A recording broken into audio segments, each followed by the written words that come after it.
You might never have heard of Tom Denucci. He's one of the breakthrough stars of the new film Inkubus, and his career is already beginning to take off.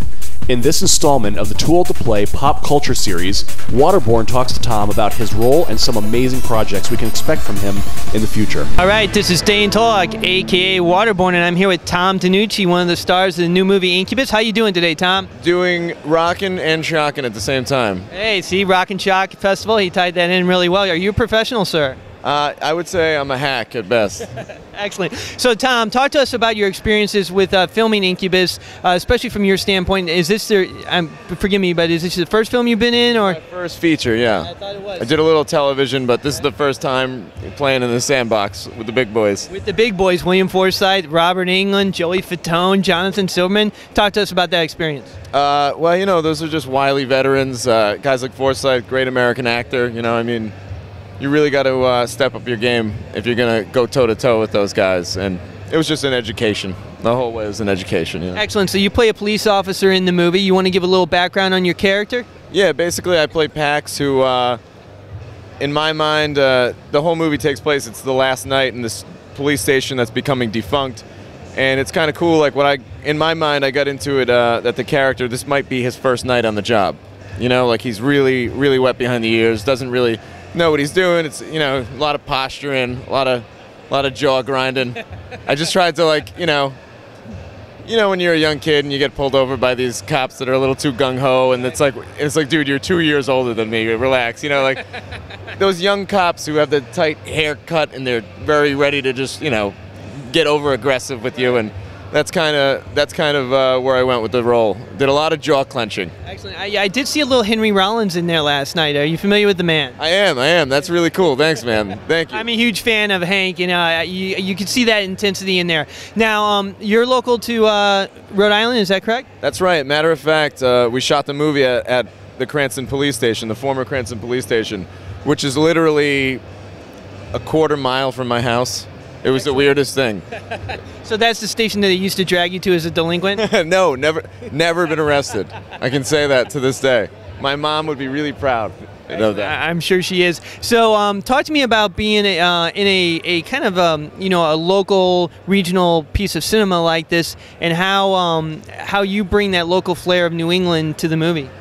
Well, I mean, if you're from Rhode Island, you'll know that we speak a certain way. Us New Englanders, you get it with Bostonians a lot, and there's no way to teach that. Right. You either have that dialect or not. So it was cool to bring that flair to it. We shot in a fictitious city called Woodhaven, but it's a Rhode Island story, and we brought a little bit of that to the table.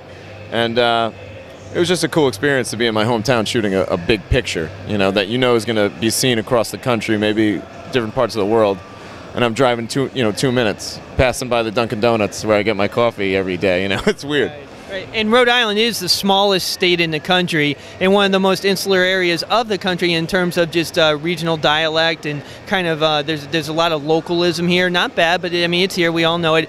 So it's great to see you bring that to the table and to bring more cinema to New England. I mean, it's growing big in Boston, Rhode Island, Cranston's huge now as far as cinema goes. Talk to me about where you see the future of cinema in New England. Well, I think the great thing about films like Inkubus is perhaps it touches a whole generation of kids that are younger, trying to be aspiring filmmakers, and they say, hey, you know what? I can make this happen in my hometown too. Like I can make those connections with the actors, and you know, actors are looking for jobs. They'll go anywhere. They'll shoot a movie on Mars if you set it up right. I mean, they don't mind. They like to travel. They like to meet new people and experience new things, new foods, new cultures. So I think there's a whole generation of filmmakers waiting to say, you know what, I'm not going to New York, I'm not going to LA. Right. I can do this right here. You know, they can come to me. If you have the right story, you have the right financing behind it, you can make anything happen. And excellent. Definitely. Now, what's next for you on the docket? Do you have any projects in the lineup? I do. Couple things. We shot a film right after Inkubus with the same production company called Lucy's, which is like a romantic comedy starring Peter Facinelli, Vincent Gallo, Jamie Alexander, who just came off Thor. She's really talented.